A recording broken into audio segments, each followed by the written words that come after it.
بسم اللہ الرحمن الرحیم۔ ناچیز سید شہزاد الحسن گیلانی چشتی قادری عرض گزار ہے۔ ساتھیوں نے فون فرما کے بارہا پوچھا کہ آپ کی کوئی گفتگو مفکر اسلام کے خلاف منظر عام پر آئی پھر رہی ہے۔ جب وہ ناچیز نے سنی تو پتہ چلا کہ یوسف رضوی ٹوکے والا اور اس کے علاقے میں بھیرے کے قریب بیان تھا کہیں پر، تو وہاں پر میں نے بلیکیوں سے سوالات اور اس ٹوکے والے سے سوالات کرتے ہوئے امام اہل سنت کا فتویٰ سنایا تھا کہ بد مذہبوں سے اتحاد حرام ہے۔ اس بات کو کسی نے کاٹ کر لگا دیا مفکر اسلام کی تصاویروں کے ساتھ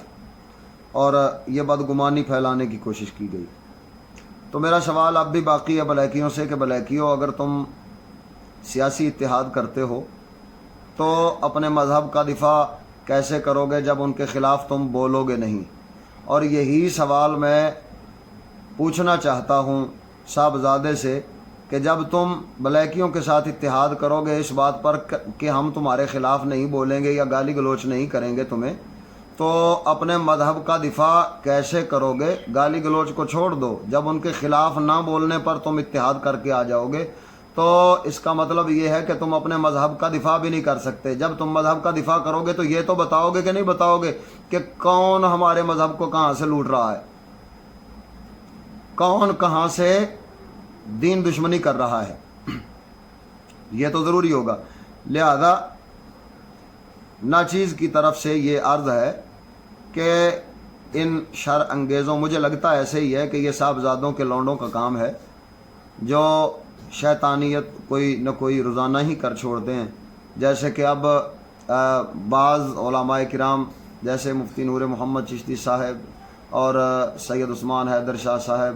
اور ناچیز کی تصویریں وغیرہ بنا کر اس طرح کی اوٹ پٹانگ حرکتیں کرتے ہیں، تو خیر اس کی جزا اللہ تعالی جل شانہ دینے کے لیے کافی ہے، مجھے اس پر کلام کرنے کی ضرورت نہیں ہے۔ لیکن جو چشتی صاحب کو یزیدی کہہ رہے ہیں، ذرا ان حسینیوں کا حال دیکھو کہ حسنین کریمین کی اولاد کے ساتھ تم کیا حشر کر رہے ہو، جبکہ ہماری طرف سے کوئی ایسا عقیدہ برا یا کوئی ایسا عمل برا بھی تم ثابت نہیں کر سکتے جس کی وجہ سے تم ہمارا استہزاء کر رہے ہو۔ رہا مسئلہ،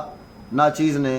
ایسی کوئی بات نہیں کی، نہ ہی استاد صاحب قبلہ نے کوئی بد مذہبوں سے اتحاد کیا، یہ صرف وہ بات تھی کہ استاد صاحب قبلہ ظالموں کے شر سے بچنے کے لیے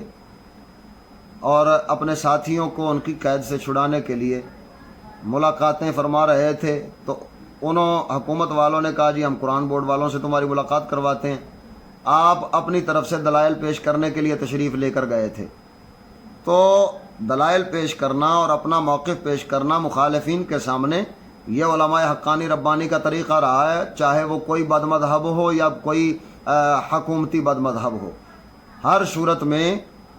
اپنے دلائل اور اپنا مذہب حق وہ پیش کرنا ہمارے لیے ضروری ہوتا ہے۔ تو اب صاحبزادہ صاحب جو اتحاد کی باتیں کر رہے ہیں اور اس کو قیاس کر رہے ہیں استاد صاحب قبلہ کی ملاقات پر، تو میں پوچھنا چاہتا ہوں کیا سادھو جس کے ساتھ آپ ملاقات کرنا چاہ رہے ہیں وہ حکومت کا بندہ ہے یا وہ آپ کو لگتا ہے کہ کیا وہ واقعی ظالم ہے؟ اگر ظالم ہے تو اس کے لیے آپ یعنی آپ پر ظلم کر رہے ہیں، تو تب آپ جا کے ملاقات کرنا چاہتے ہیں کہ چلیں جی ہم ملاقات کرتے ہیں اور ان کے ساتھ صلح کرتے ہیں یا ان کے ساتھ کوئی بات معاہدہ طے کرتے ہیں تاکہ وہ ہم پر ظلم بند کر دیں۔ تو مجھے بتائیے کہ ایک ظالم جس کو آپ ظالم سمجھ رہے ہیں، تو اس کے ساتھ پھر اس کے لیے الفاظ القابات اور اس کے لیے جناب عزت کے الفاظ اور علامہ فلاں فلاں، اور یہ علامہ شرعی ہے یا عرفی ہے یہ بھی ذرا بتا دیجئے، نہ کیونکہ نہ وہ شرعی ہے نہ عرفی ہے۔ لہٰذا آپ کے یہ الفاظ بتا رہے ہیں کہ آپ اپنے والد ماجد رحمہ اللہ کے راستے پر نہیں ہیں، کیونکہ آپ سے ہزاروں نے سنا کہ جس کے ساتھ آپ ملاقات کر رہے ہیں بلیکیوں کے بڑے سے، اس سے پہلے جو ان کا بڑا تھا اس کا بھی بڑا تھا، تو اس کے لیے آپ کیا الفاظ استعمال فرماتے تھے اور یہ فرمایا کرتے تھے کہ میں نے اپنی زندگی میں ان سے بڑا کوئی دین دشمن نہیں دیکھا۔ لہذا اب تو آپ کے پاس بیٹھنے والے لونڈوں کو بھی یہ سمجھ آ جانی چاہیے کہ آپ اپنے باپ نے جو دین، آپ کے والد گرامی نے جو دین پیش فرمایا تھا، آپ اس پر قائم نہیں ہیں۔ تو اللہ تعالیٰ جل شانہ ناچیز کو حق پر قائم رکھے، ہدایت کاملہ والی زندگی اور ایمان کامل والی موت عطا فرمائے۔